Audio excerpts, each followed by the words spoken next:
Hyderabad commissionerate పరిధిలోని cyber crime స్టేషన్లో Telugu vibe అనే ట్విట్టర్ హ్యాండిల్ ద్వారా మరి మా పార్టీ సీనియర్ నాయకులు గత 24 సంవత్సరాలుగా తెలంగాణ ఉద్యమంలో తద్వారా వచ్చిన తెలంగాణ రాష్ట్రంలో కీలక భూమిక పోషించిన మరి హరీష్ రావు గారి మీద చాలా డిరాగేటరీ అంటే చాలా అసభ్యకరంగా అవమానపరిచే విధంగా ఒక పోస్టులు చేయడం జరిగింది.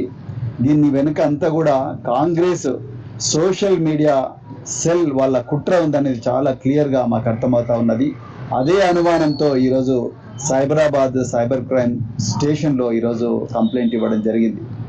అయితే మేము పోలీసు వారికి ప్రత్యేకంగా ఏం చెప్పినామంటే, గత 1 సంవత్సరం నుండి బీఆర్ఎస్ పార్టీ మీద, బీఆర్ఎస్ కార్యకర్తల మీద, బీఆర్ఎస్ సోషల్ మీడియా యాక్టివిస్ట్ మీద ఏదైతే దాడి జరుగుతున్నదో ఆ దాడికి సంబంధించి ఎన్నో కంప్లైంట్స్ రాష్ట్ర వ్యాప్తంగా చాలా పోలీస్ స్టేషన్లో ఇచ్చాం. కానీ ఇంతవరకు ఒక్క కంప్లైంట్ కూడా ఒక ఎఫ్ఐఆర్గా రిజిస్టర్ అవ్వలేదు. కనీసం దీన్నైనా ఎఫ్ఐఆర్ చేయమని చెప్పేసి Cyberabad cyber crime police station వాళ్ళను మేము చేయడం జరిగింది. ఎందుకంటే ఇదే సైబర్ క్రైమ్ స్టేషన్ అడ్డం పెట్టుకొని రేవంత్ రెడ్డి ప్రభుత్వం బీఆర్ఎస్కి చెందిన సోషల్ మీడియా యాక్టివిస్ట్ మీద ప్రతి చిన్న విషయం మీద కూడా మరి ఎఫ్ఐఆర్ రిలీజ్ చేస్తూ ఉన్నారు. మా కార్యకర్తలను లేని చట్టాలను ముందర పెట్టి అరెస్ట్ చేస్తూ ఉన్నారు. ఇలా 1 కాదు 2 కాదు, ఒకటే సోషల్ మీడియా యాక్టివిస్ట్ను, ఒక న్యూస్ ఛానల్ ఓనర్ను 4 సార్లు హైదరాబాద్ సైబర్ క్రైమ్ పోలీసులు అరెస్ట్ చేసిండ్రు. బెయిల్ ఇచ్చే పరిస్థితి ఉన్నప్పటికీ కూడా 35 క్లాస్ 3 బిఎన్ఎస్ఎస్ ప్రకారము ఈ చట్టాల్లో బెయిల్ సదుపాయం ఉన్నప్పటికీ కూడా వీళ్ళందరినీ కూడా రాత్రి 2 గంటలకు మేజిస్ట్రేట్ ముందర ప్రొడ్యూస్ చేసి వాళ్ళను విపరీతమైన హింస పెడతా ఉన్నారు.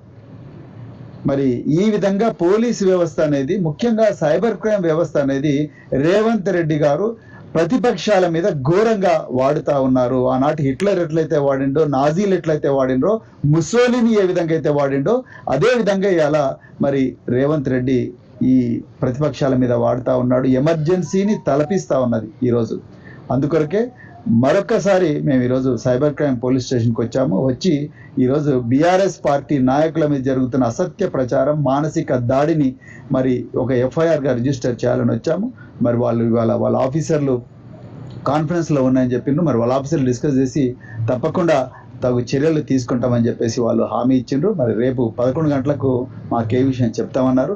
సో చెప్తారనే మేము ఆశిస్తున్నాం. మరి పోలీస్ వ్యవస్థ మీద కూడా రేవంత్ రెడ్డి మరి రకరకాల ఘోరమైన కామెంట్లు చేసిండ్రు. వాటిని కూడా మేము ఖండిస్తున్నాం. ఐఏఎస్ ఐపీఎస్ అధికారుల మీద కూడా ఘోరంగా వీళ్ళు ఏసీ రూమ్లకి మాత్రమే పరిమితమైనరు, ట్రైనింగ్ అయిపోయిన వెంటనే సివిల్ దందాలు చేస్తూ ఉన్నారని చెప్పేసి మరి ఐపీఎస్ అధికారుల మీద రేవంత్ రెడ్డి మరి ఘోరమైన కామెంట్లు చేసిండ్రు. నేను రేవంత్ రెడ్డి గారిని ఒక్కటే ఛాలెంజ్ చేస్తున్నా, నిజంగా సివిల్ దందాలు చేస్తున్నది ఎవరు?